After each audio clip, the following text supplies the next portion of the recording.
तो पिछली बार हमने देवताओं की स्तुति तक की बात की थी। हाँ। उसके बाद क्या हुआ? आज हम यही जानेंगे कि देवी उमा ने अपना वो अद्भुत रूप कैसे प्रकट किया। हाँ। और देवताओं ने उनसे क्या मांगा जो इतने व्याकुल थे, वो सब। बिल्कुल। और फिर देवी ने उन्हें क्या आश्वासन दिया, ये सारी जानकारी हमें अपने स्रोत से मिली है। तो चलिए इस दिव्य प्रसंग की गहराइयों में उतरते हैं। जी।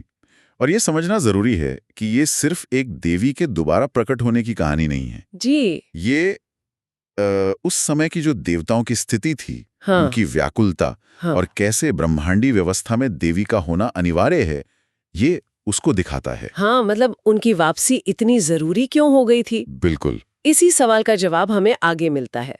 तो कहानी कहती है कि देवी दुर्गा वो अचानक एक भव्य मतलब रत्न जड़े हुए रथ पर प्रकट हुई। हाँ। कल्पना कीजिए उनका तेज कहते हैं करोड़ों सूर्यों से भी कहीं ज्यादा, और रूप अत्यंत रमणीय जिसकी कोई तुलना ही नहीं। अतुलनीय। बिल्कुल। उन्हें निर्गुणा भी कहा गया है, जिसका मतलब है वो प्रकृति के गुणों से परे हैं, लेकिन साथ ही चिन्मयी गुणों से युक्त भी हैं। हाँ, यानी दिव्य चेतना और गुणों के साथ। जैसे दुष्टों के लिए तो वो चंडी हैं, पर भक्तों के लिए शिवा मतलब कल्याण करने वाली वही जगत जननी। ये बात थोड़ी जटिल लगती है ना, कि एक ही समय में निर्गुण भी और सगुण भी। हाँ, ये कैसे संभव है? देखिए, यही उनके परम स्वरूप को दर्शाता है।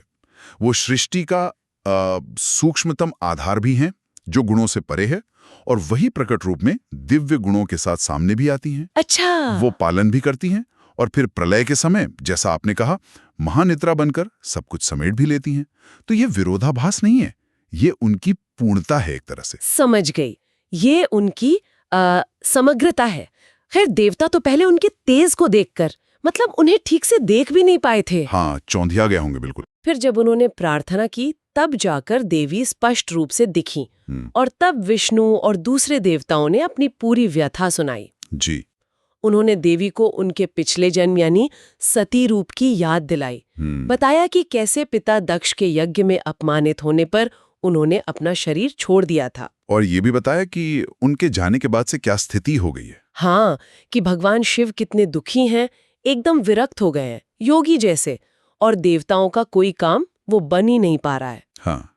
इसीलिए उन्होंने देवी से प्रार्थना की कि आप फिर से अवतार लीजिए, रुद्र यानी शिव की पत्नी बनिए, और हम देवताओं को इस संकट से निकालिए, हमें सुख दीजिए। और देखिए, देवताओं की इस प्रार्थना में सिर्फ उनका अपना स्वार्थ नहीं था। अच्छा। हाँ, इसमें भगवान शिव की जो पीड़ा थी उसका जिक्र बहुत अहम है, और साथ ही एक भविष्यवाणी थी सनत कुमार की, उसे पूरा करने का आग्रह भी था। तो ये दिखाता है कि कैसे ये सारी दिव्य घटनाएं, सती का देह त्याग, फिर शिव का दुख, देवताओं की लाचारी, और फिर देवी का ये वादा, ये सब एक बड़ी योजना का हिस्सा थी, एक दूसरे से जुड़ी हुई। बिल्कुल, एक घटना दूसरी को आगे बढ़ा रही थी। सही कहा। और फिर देवताओं की इतनी भक्ति और उनकी पीड़ा देखकर देवी उमा प्रसन्न हुई।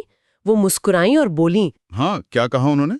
उन्होंने कहा, देवताओं चिंता मत करो, मैं जरूर अवतार लूंगी। हाँ। मैं हिमालय और मैना की पुत्री बनूंगी और रुद्रदेव की पत्नी बनूंगी। ये सुनकर तो देवताओं में जैसे जान आ गई होगी। हाँ, राहत मिली होगी उन्हें। और देवी ने ये भी साफ किया कि ये सिर्फ देवताओं की इच्छा नहीं है, बल्कि ये भगवान शिव की भी बहुत तीव्र इच्छा है। अच्छा, शिव जी की भी इच्छा है? हाँ, उन्होंने कहा कि शिव जी सती के वियोग में व्याकुल हैं, और वो खुद भी चाहते हैं कि उनका फिर से पारिग्रहण मतलब विवाह हो। ये बात बहुत महत्वपूर्ण है। देवी ने इसे अपना अत्यंत गुप्त मत कहा। हाँ, गुप्त मत। जी। और ये भी कहा कि शिव की लीला अद्भुत है, वो बड़े बड़े ज्ञानियों को भी मोह में डाल सकती है।